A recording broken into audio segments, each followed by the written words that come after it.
Bienvenue dans ce format short du podcast Health Tech in Progress, format que je produis en partenariat avec l'ASIP Santé, l'association des cadres des industries de santé.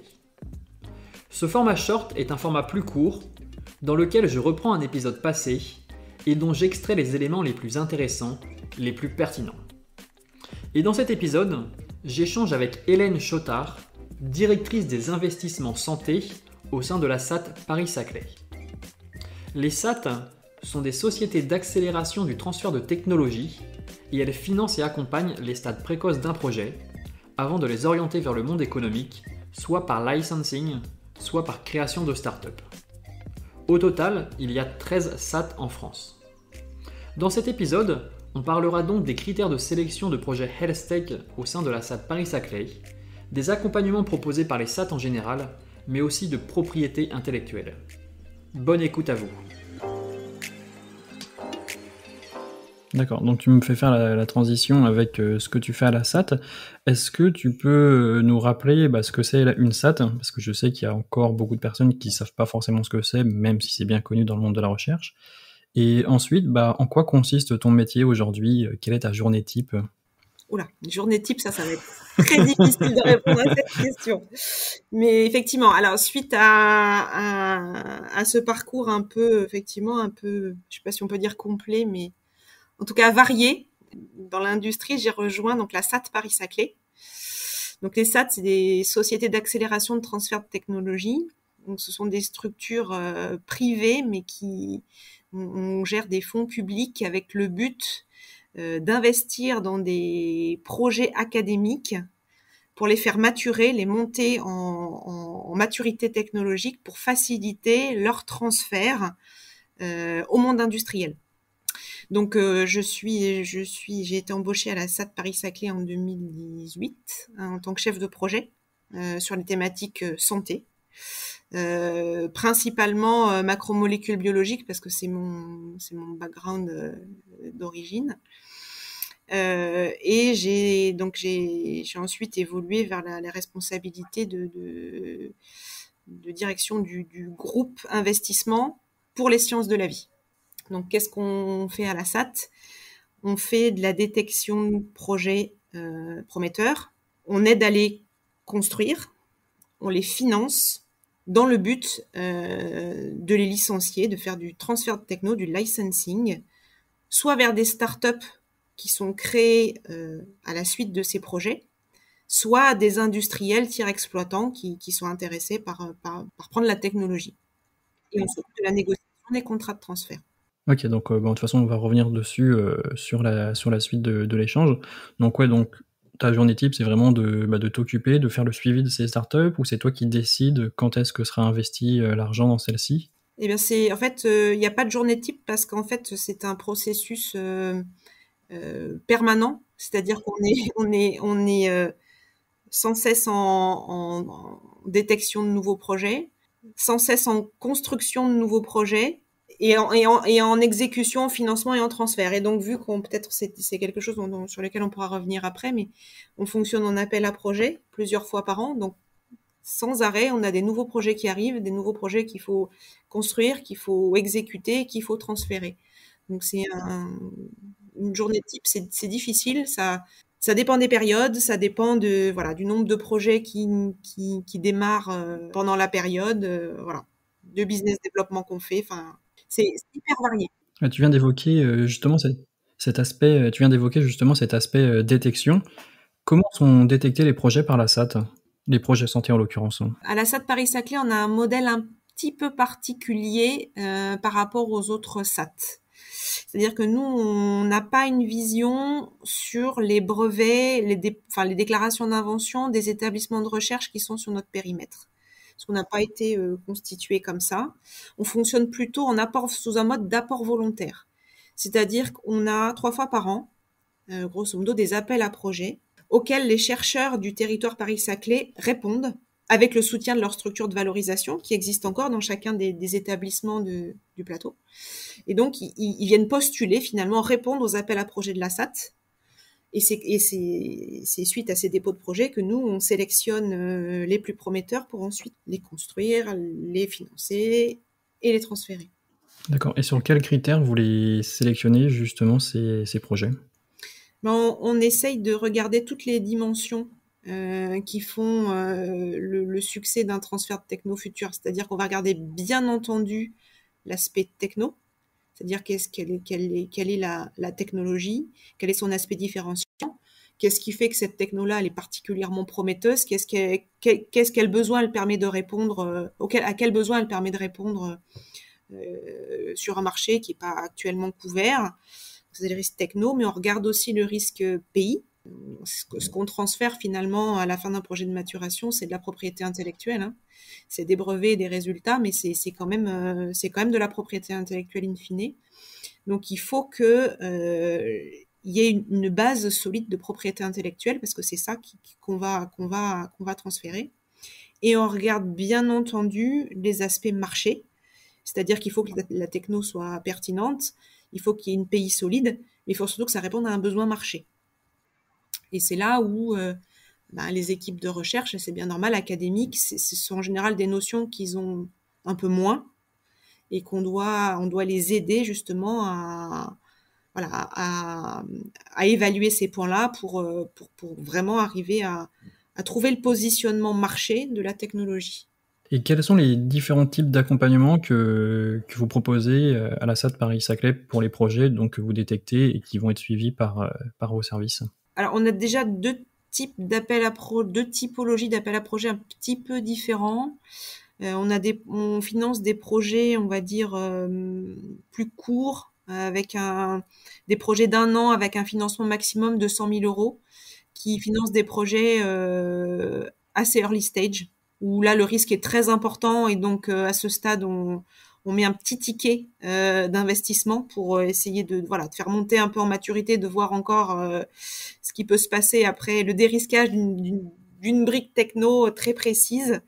Et on a des projets de maturation, pour le coup, qui sont des projets plus ambitieux, pour des technos qui sont un petit peu plus matures, et qui sont des financements de 2 ans avec environ pour les projets santé un ticket moyen autour de 500 000 euros. Donc c'est des financements plus conséquents.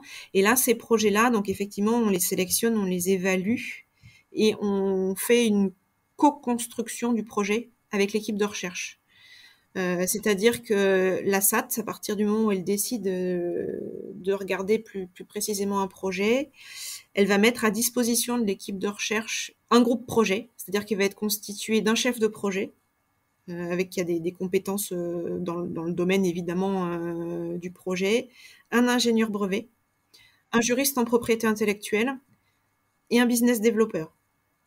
Et cette équipe projet, avec l'équipe de recherche, donc c'est pour ça qu'on appelle ça co-construction, c'est que c'est vraiment un travail qui doit se faire de concert, retravaille le projet sur tous les angles qu'on a déjà cités, c'est-à-dire la techno, c'est-à-dire vraiment essayer d'en faire sortir le vrai aspect différenciant.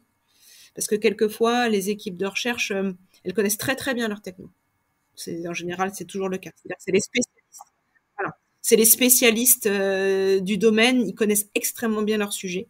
Mais parfois, ils ont du mal à essayer d'en faire sortir les aspects différenciants, ou du moins de pouvoir les comparer avec d'autres technos qui sont différentes, parce que c'est pas forcément la même base techno, sauf qu'elles peuvent répondre éventuellement aux mêmes besoins. Et c'est là où le rôle du chef de projet, principalement, c'est de faire sortir un peu de la zone de confort, hein, clairement, et de regarder la techno avec un œil un petit peu, de prendre un peu de hauteur et de regarder la techno avec un œil un peu différent, pour essayer vraiment d'en faire ressortir les aspects différenciants. Donc ça, c'est l'aspect accompagnement sur la techno, mais il y a aussi l'accompagnement sur la PI. On a un ingénieur brevet qui est là pour analyser très en profondeur les forces et les faiblesses de la propriété intellectuelle, si elle existe, parce qu'elle n'existe pas. Parce que ça c'était une grosse question que j'avais, c'est imaginons qu'il y a un super projet, mais finalement il y a déjà un brevet qui est posé pour cette techno à l'autre bout du monde, qu'est-ce qui se passe? Il n'y a pas d'investissement de la SAT. D'accord. Parce que on n'aura pas la liberté d'exploitation de toute façon pour transférer la technologie. Donc c'est un no-go direct. Et est-ce que ça arrive régulièrement Alors qu'il y ait un brevet exactement sur la même technologie, c'est quand même rare. Par contre, il peut y avoir des brevets proches. C'est tout le travail de l'étude qui doit être faite pendant la co-construction. C'est de voir si, l'invention, s'il n'y a pas déjà de brevet, si l'invention elle est brevetable. Ça, c'est la première des choses. Si elle l'est pas, c'est très compliqué. Alors, il peut y avoir d'autres. Il n'y a pas que le brevet qui permet de protéger une invention. Il y a si la technologie est pas brevetable, mais qu'elle peut être conservée en savoir-faire secret, par exemple, c'est aussi un titre de propriété intellectuelle, le savoir-faire secret. Il pose d'autres problématiques, mais bon, c'est quand même mieux s'il y a un brevet, on est tous plus confortables. On regarde si l'invention est brevetable, et deux, s'il y a un brevet qui est déjà déposé, on peut faire des études de liberté d'exploitation.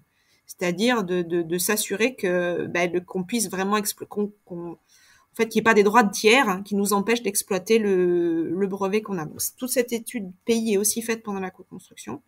Et puis, il y a tout un volet d'accompagnement sur le côté juridique, parce que, vous savez bien, la recherche académique française est organisée de façon un peu complexe, avec des UMR, avec parfois des collaborations.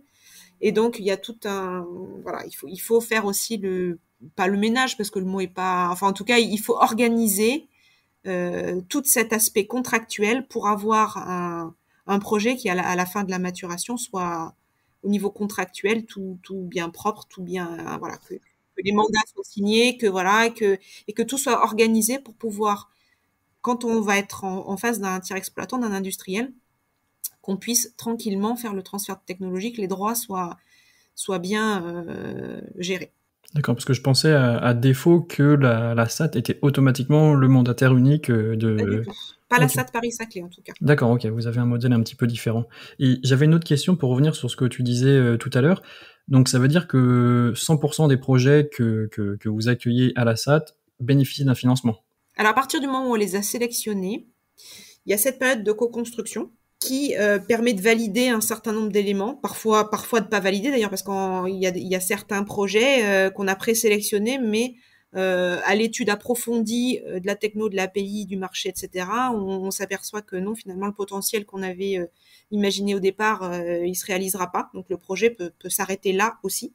Mais à partir du moment où on va jusqu'au bout de la co-construction, le dossier est présenté à un comité d'investissement de la SAT qui est composé d'experts externes, donc qui sont des représentants d'entrepreneurs, de fonds d'investissement ou d'industriels, et qui viennent expertiser le dossier. Les chercheurs viennent aussi présenter leur dossier. Enfin, il y a un pitch. Enfin, il y a toute une procédure. Et ce sont ces experts, ce comité, qui vient donner une recommandation d'investissement à la SAT. Ensuite, il y a un conseil d'administration qui vient entériner la décision du comité d'investissement, mais le processus se fait comme ça. J'avais une grosse question également, c'est comment vous décidez si un projet va être orienté vers un développement startup ou s'il va être développé vers un projet licensing dans l'industrie ou dans une autre entreprise? Mais c'est une très bonne question. J'ai pas de réponse claire, ferme et définitive, parce qu'on n'a pas de guideline avec des cases à cocher pour l'un ou pour l'autre. Donc vous n'avez pas de statistiques en mode alors, il faut qu'on lance 5 startups par an? Alors okay. On n'a aucun objectif de ce type. D'accord. Il se trouve que quand on regarde, pour le coup, même sans objectif, on regarde quand même un petit peu ce qui se passe. Et il se trouve que ça, c'est pas propre à la santé. C'est un petit peu, en tout cas pour nous, c'est assez global à tous les domaines. On a à la SAT Paris-Saclay plus de 60% des projets qui sont à destination de création de start-up. Alors, est-ce que c'est propre à notre écosystème? Je ne sais pas. Mais il se trouve que oui, on a une très forte tendance vers la création de start-up chez nous. C'est pas qu'on le choisit, c'est comme ça. Est-ce que c'est bien, est-ce que c'est pas bien? Il y a du pour, il y a du contre. Enfin, c'est un risque supplémentaire pour la SAT, la création d'une start-up. D'accord. Donc là, j'ai quelques questions justement sur le fonctionnement de la SAT Paris-Saclay. Déjà, j'ai vu que vous aviez plus de 40% de projets santé. Est-ce que ça, c'est pareil, c'est un choix ou est-ce que ça a été fait, ça s'est fait naturellement? C'est la nature. C'est la nature, OK. Non, Et non, donc mais ça, par contre, je pense que c'est assez commun à pas mal de SAT. Effectivement, nous, on a plus de 40% de projets dans la thématique santé. Ils viennent, voilà, encore une fois, on est en appel à projets, donc c'est les projets qui répondent à nos AAP. Il y a une majorité de projets en santé, et ce sont en plus des projets qui en général sont financés avec un ticket moyen un peu plus important que les projets ingénierie numérique. Donc voilà, le portefeuille santé est important et c'est pas un choix. ça se fait naturellement. Et vous investissez combien par an, justement, en santé? Alors c'est difficile parce qu'il y a pas de. Encore une fois, ça dépend du nombre de projets D'accord, vous n'avez pas une enveloppe annuelle à dépenser, c'est pas comme ça que ça fonctionne? On a très peu de guidelines, c'est-à-dire qu'on vraiment, j'ai l'impression de faire cette réponse un peu à beaucoup de questions, mais c'est aussi parce que c'est révélateur de notre fonctionnement, en fait, c'est-à-dire qu'on n'a pas d'idée préconçue, pas de guideline. Par contre, c'est en fonction des opportunités. C'est-à-dire il est tout à, je dis n'importe quoi, mais il est tout à fait possible qu'une année, on n'ait que des projets santé, tous extraordinaires, et qu'on finance 100% de notre c'est jamais le cas. Oui, bien sûr. C'est pour caricaturer, mais c'est vraiment en fonction des projets, en fonction des opportunités. Ok, donc là je vais te poser maintenant deux petites questions qui sont sûrement un petit peu plus profondes, donc je ne sais pas si tu pourras y répondre. Comment est négociée la prise de part avec une start-up? Combien de parts prend la SAT à peu près? Est-ce qu'il y a un chiffre que tu Alors, connais? encore une fois, la même réponse. Ça dépend du projet, ça dépend des conditions du deal, hors prise de part. Parce qu'en général, alors, ce qu'on peut dire sans rentrer dans des détails, et puis parce que ça n'aurait pas de sens, parce que c'est encore une fois, chaque projet est différent. On prend pas toujours des parts au capital des Ok, startups. d'accord, bah ça je savais C'est pas pas du tout ça. systématique. Ça je Non, savais non, pas du c'est tout. pas systématique. C'est une négociation qui se fait avec le reste des conditions de licence, en fait. Ce qu'on fait généralement quand on prend des parts dans une société, c'est qu'on fait une conversion de créance de l'upfront. C'est-à-dire que c'est un moyen qui est, on va dire, gagnant-gagnant pour tout le monde. C'est-à-dire au lieu de demander à la start-up, à sa création, quand elle n'a pas de moyens financiers, de lui demander un upfront pour la signature de la licence, on convertit cet upfront en part au capital de la société, ce qui a un intérêt pour la start-up, puisqu'elle n'a pas à sortir de cash au démarrage, et nous, qui nous permet de sécuriser un peu notre investissement en ayant des parts au capital.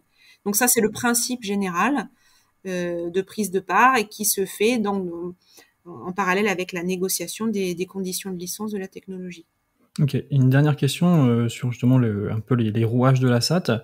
Est-ce que vous sortez forcément à l'issue d'une série A, d'une série B? Est-ce que vous avez vocation à rester un peu plus longtemps? Ou est-ce que vous êtes là uniquement jusqu'au seed et puis... Quand on peut sortir, quand on nous en donne l'autorisation et que c'est intéressant pour nous, ce qu'on ne peut pas faire, c'est réinvestir dans les sociétés. Donc effectivement, on sort en fait dès qu'on sort et on n'a pas le droit enfin c'est dans nos statuts, on ne peut pas remettre d'argent dans les sociétés. Très bien. Deux questions maintenant sur le transfert de technologie en France. Qu'est-ce qui reste à faire pour toi dans l'écosystème? Parce que des fois, on a un peu l'impression que c'est un millefeuille. Ben voilà, et vous avez répondu à la question, probablement pas mal de simplification. Parce que effectivement, moi qui ai été avant d'arriver à la SAT plutôt côté industriel, clairement, vu de l'industrie, le panorama de la valorisation de la recherche académique, il est extrêmement difficile à comprendre. Les SAT ont simplifié un certain nombre de choses, mais pas tout. Et puis, les SAT n'ont pas tout remplacé. Donc, clairement, je pense qu'il y a un enjeu de simplification du paysage qui serait à mon sens bienvenu. J'ai pas de solution, par contre. D'accord, hein. c'est la question que j'allais te poser. C'est de savoir s'il fallait fermer tel truc et puis le souder avec la SAT, fermer tel service valorisation pour... Non, j'ai pas du tout. C'est compliqué, hein, parce que chaque structure aussi a ses avantages, ses inconvénients. C'est une question difficile, mais qui est quand même importante. Parce que c'est vrai que le panorama est complexe vu de l'industrie. Mais il est aussi complexe quand on se met à la place du chercheur, qui, alors il faudrait peut-être, je suis peut-être pas la mieux placée pour en parler, mais c'est ce que j'ai ressenti moi, qui se trouvent eux-mêmes devant plein de guichets de financement en fait, des prématurations de tous les côtés, des SAT, etc. Et qui même pour eux, je pense que c'est pas forcément très évident de s'y retrouver. Déjà, ne serait-ce qu'entre les SAD, vu qu'il y a des modèles plus ou moins différents, c'est pas les mêmes. Oui, et tout à fait. Non, en plus, toutes les SAT fonctionnent pas pareil. Les missions globales sont les mêmes, mais les modalités d'intervention sont assez différentes, oui. Ok, bah très bien. Je vais garder ça pour le mot de la fin. Bah, merci beaucoup d'avoir accepté mon invitation. Et puis bah merci pour toutes les réponses que tu m'as données. De rien, avec plaisir. Voilà, c'est la fin de cet épisode de Health Tech in Progress. Merci beaucoup de l'avoir écouté jusqu'au bout. Et si tu veux soutenir le podcast, n'hésite pas à lui laisser un commentaire ou 5 étoiles sur Apple Podcast. Je suis Mériadec Guignard et je te dis à la semaine prochaine pour continuer notre exploration de l'écosystème Health Tech français.